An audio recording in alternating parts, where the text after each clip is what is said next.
ओम भगवते वासुदेवाय नमः। अनन्या चिन्तयन्तः मां ये जना पारुपासते तेषां नित्याभियुक्तानां योगक्षेमं वहामि अहम्। जो अनन्य भाव से युक्त भक्तजन मेरा चिंतन करते हुए निष्काम भाव से भजते हैं, मेरे साथ युक्त उस पुरुषों का योगक्षेम में वाहन स्वयं वाहन करता हूं। ये श्लोक अत्यंत प्रसिद्ध है, इसे कठाग्र करना चाहिए। भक्तों की रक्षा प्रभु स्वयं करते हैं। परम ब्रह्म परमात्मा का ज्ञान ऐसा दिव्य आलोक है जो मनुष्य की चेतना को उच्चतम धरातल पर स्थित कर देता है तथा विश्व के अधिष्ठाता के साथ एकात्म कर देता है। भगवान श्री कृष्ण कहते हैं कि संसार में ज्ञान के सादृश्य पवित्र और पावन अन्य कुछ भी नहीं है, किंतु आत्मज्ञान अत्यंत दुरूह एवं दुर्लभ है, क्योंकि वो नीरस प्रतीत होता है। कर्मयोग सहज और सुलभ है तथा वो स्वाभाविक प्रतीत होता है, किंतु जब कर्मयोगी अपने चारों ओर लोगों के छल कपट दोष दर्शन कुटिलता कृतघ्नता अधमता अन्याय और अत्याचार को देखता है तो कराह उठता है तथा निष्काम एवं अनासक्त रहने का प्रयत्न करते हुए भी क्लेशग्रस्त हो जाता है। अनेक अवसरों पर प्रारब्ध की प्रतिकूलता कर्मयोगी को भी विचलित कर देती है। क्लेश और संकट से ग्रस्त होने पर तथा अपने को नितांत असहाय और विवश देखकर कर्मयोगी आर्त होकर भक्ति भाव से प्रभु को पुकारता है, हे प्रभु मैं थक चुका हूं और मुझे कोई राह नहीं सूझ रही है। मैं ऐसे लोगों से घिरा हुआ हूं जो या तो कुटिल या दुष्ट हैं या मेरे हितैषी होकर भी असहाय हैं। मेरा कोई आश्रय नहीं है तथा मैं आपकी शरण में आकर आपकी करुणामयी कृपा के लिए प्रार्थना करता हूं। कर्मयोगी सच्चा भक्त होता है तथा वो अनन्य भाव से प्रभु की शरण में जाकर संबल एवं शांति प्राप्त कर लेता है। वो सब मनुष्यों को उचित आदर सम्मान देता है तथा परस्पर सहयोग लेता देता है, किंतु केवल प्रभु को ही परम आश्रय मानता है। वो अनन्य भाव होता है। संकट भक्ति भाव की परीक्षा का अवसर होता है। भक्त अडिग और अविचल रहते हैं तथा अकेले ही खड़े रहने में सक्षम होते हैं। भगवान श्री कृष्ण अर्जुन के माध्यम से मानव मात्र को पूर्ण आश्वासन माने गारंटी और संदेश दे रहे हैं कि जो भी मनुष्य अनन्य भाव से भगवान का स्मरण करता है, भगवान उसकी रक्षा स्वयं करते हैं। भगवान घट घटवासी हैं तथा मनुष्यों पशुओं पक्षियों इत्यादि के माध्यम से तुरंत सहायता करते हैं। धन्य है वो मनुष्य जो आर्त होकर प्रभु की शरण ग्रहण करते हैं तथा धन्य है वो संकट जो मनुष्य को प्रभु के समीप ले जाता है। वो शाकाम भाव भी प्रशंसनीय है जो मनुष्यों को प्रभु की ओर उन्मुख कर देता है। प्रभु माता पिता बंधु और सुहृदय हैं तथा सकाम होकर भी प्रभु को पुकारना कोई दोष नहीं, किंतु मनुष्य प्रायः संकट के टल जाने पर प्रभु को पुनः भूल जाता है। शाकाम भाव ही कालांतर में मनुष्य को निष्काम भाव की ओर प्रवृत्त कर देता है। निष्काम भाव से प्रभु को प्रेम करने वाले दुर्लभ होते हैं। भगवान तो सर्वज्ञ हैं तथा निष्काम भाव से भक्ति करने वाले के दुख को जानते हैं तथा स्वयं सहायता करते हैं। भगवान के अस्तित्व और भगवान की कृपा में अखंड विश्वास रखने वाला मनुष्य संकट में कभी विचलित नहीं होता तथा वो संकट में आदर्श प्रभु का निरंतर दर्शन करता रहता है। भक्ति भाव में प्रगाढ़ता होने पर अपार धैर्य का उदय हो जाता है। संसार के समस्त भोगों को तुच्छ मानकर भगवान के प्रति अचल प्रेम करना तथा भगवान को ही परम प्रेमास्पद एवं परम आश्रय मानना अनन्य भाव कहलाता है। भक्त प्रभु को अपना परम रक्षक, पिता, स्वामी, सुहृद आदि मानकर सोते जागते चलते फिरते मन में प्रभु का स्मरण और यथासंभव निरंतर मानसिक जाप करता रहता है। इसे चिंतन योग अथवा स्मरण योग कह सकते हैं। भक्त निरंतर स्मरण चिंतन के द्वारा प्रभु के साथ नित्य अभियुक्त रहता है। परमात्मा तो सभी के प्रति सहज कृपालु होकर सभी की देखभाल करता है, किंतु अनन्य भाव से भक्ति करने वाले भक्तों के प्रति वो भी अनन्य हो जाता है। भक्त के लिए केवल भगवान ही प्राप्य होता है तथा वो भौतिक सुखों को महत्व नहीं देता। धन्य है वे भक्त जो अपने जीवन का भार प्रभु को सौंप देते हैं तथा निष्काम भाव से कर्तव्य कर्म करके कर्म एवं कर्म फल का समर्पण प्रभु को कर देते हैं। प्रभु स्वयं उसके योग और क्षेम का वाहन करते हैं, अर्थात प्रभु स्वयं भक्त की हितों की रक्षा करते हैं। ओम भगवते वासुदेवाय नमः।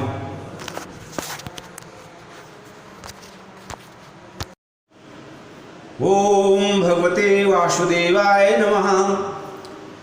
ये अपि अन्य देवता भक्ता जनते श्रद्धया आविंतका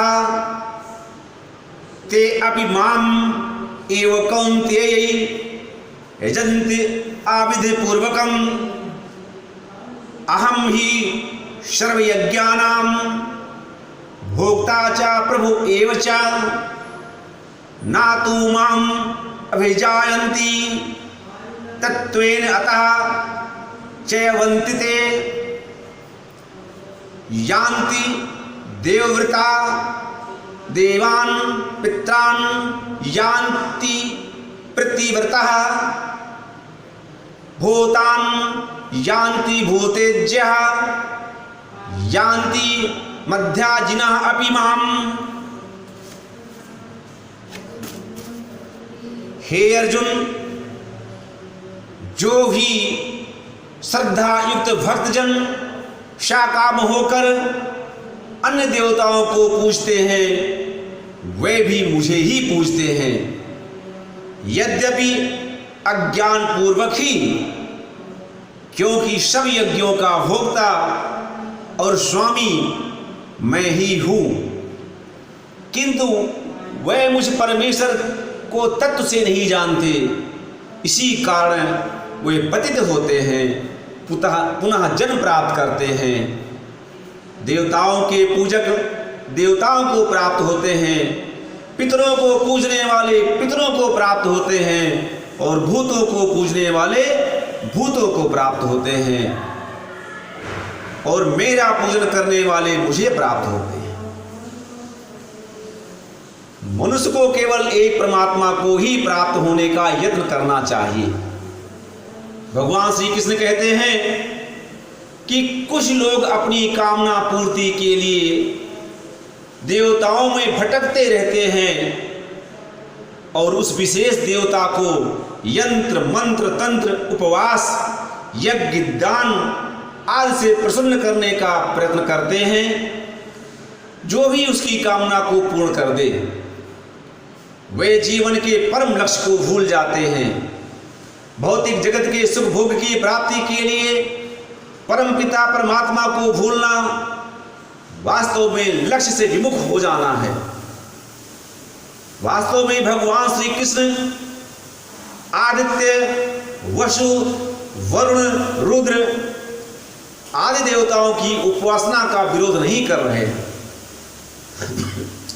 बल्कि मनुष्यों की उस दूषित मनोवृत्ति पर पुनः पुनः प्रहार कर रहे हैं जो उन्हें अक्षय आनंद प्राप्त की दिशा में से हटाकर क्षणिक एवं क्षीणकारक भौतिक सुख भोग के कुचक से ग्रस्त कर देती है।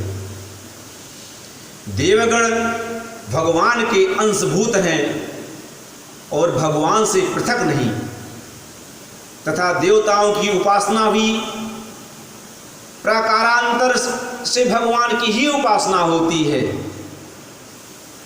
किंतु देवताओं की स्वतंत्र सत्ता मानकर तथा कामनाओं के से प्रेरित होकर उनकी उपासना करना अविध पूर्वक अथवा विध रहित होती है।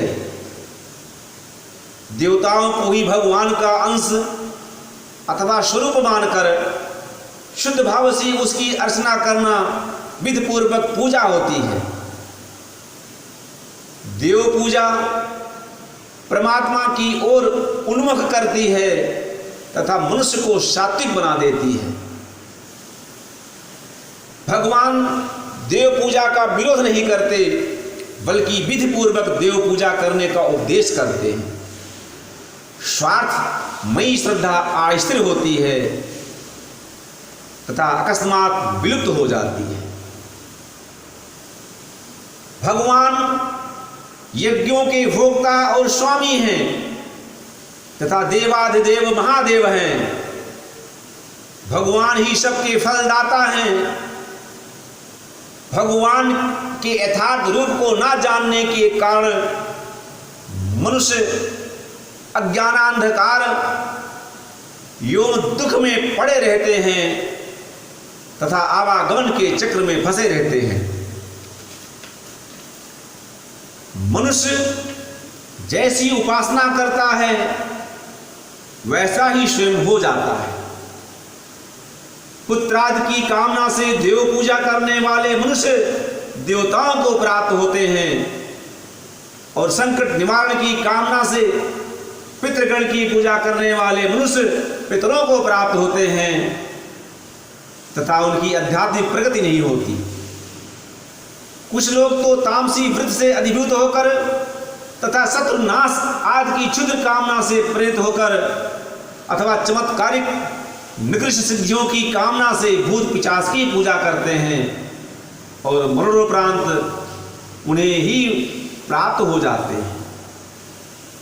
निम्नतर तथा सीमित शक्ति की स्वार्थपूर्ण उपासना को त्याग कर सर्वोच्च परमात्मा की ही उपासना करनी चाहिए। अखिल ब्रह्मांड नायक, सर्वनियंता, सर्वयंतर्यामी, सर्वभूतेश्वर, सर्वभूत महेश्वर, अखंड अद्वय सच्चिदानंद स्वरूप परमात्मा एक हैं ता उसी एक को अनेक प्रकार से कहते हैं। वही एक उपास्य एवं प्राप्य है। उसके अंगभूत देवता सहायक सोपान के रूप में अर्चनीय हैं, किंतु उनकी पृथक सत्ता मानकर तत्क्षुद्ध कामनाओं से प्रेरित होकर उसकी उपासना करना उद्देश्य से भटक जाना है। ओम भगवते वासुदेवाय नमः। ओम भगवते वासुदेवाय नमः। पत्रं पुष्पं फलं तोयं या मे भक्तया प्रयच्छति तत अहं भक्त्यौ प्रहतम् अश्नामि प्रत्यात्मनः।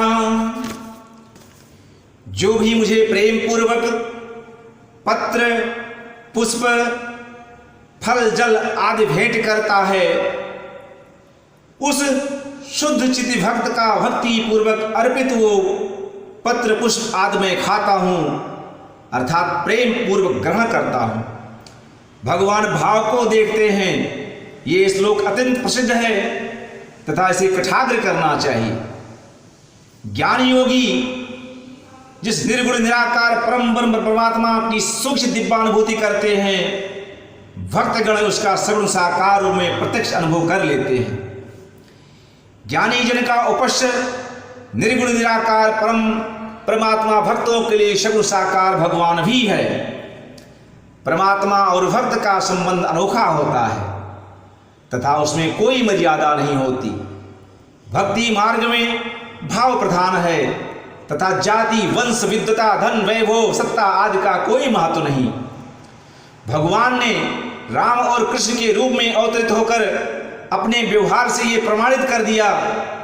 राम ने शबरी निषाद आदि को ऋषि मनुष्यों से अधिक आदर सम्मान दिया।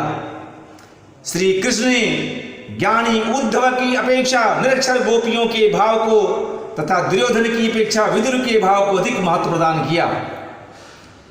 श्री कृष्ण ने दीन सुदामा को महारानी रुक्मिणी आदि की अपेक्षा कहीं अधिक आदर दिया। भगवान की दृष्टि में ऊंच नीच नहीं होता तथा भगवान का द्वार तथा कथित घोर पापी के लिए भी इसलिए खुला रहता है। यदि पापी भी आर्त होकर सच्चे भाव से प्रभु को पुकारता है, प्रभु उसे भी पवित्र कर देते हैं तथा हृदय से लगा लेते हैं। भगवान को प्राप्त करने के लिए कोई तीर्थ व्रत तप दान यज्ञ आदि साधन नहीं करने होते। भगवान को केवल भाव ही चाहिए। भगवान को भाव के भूखे हैं, उन्हें सच्चे प्रेम के मात्र फूल पत्ते फल और जल ही भेंट करना पर्याप्त है। मूल्यवान वस्तुओं की भेंट भी तुच्छ है यदि भक्ति भाव युक्त नहीं। उत्तम समाज में भी भाव को ही मान्यता एवं महत्ता दी जाती है तथा बाह्य प्रदर्शन अत्वा गत्वा निष्फल हो जाता है। अंतर्यामी भगवान भाव को ही पहचानते परखते और स्वीकार करते हैं। भगवान की पूजा कितनी देर तक की, कितना जब पाठ आदि किया, कितना दान दिया, क्या अर्पण किया इत्यादि का कोई महत्व नहीं, बल्कि भाव का ही महत्व है।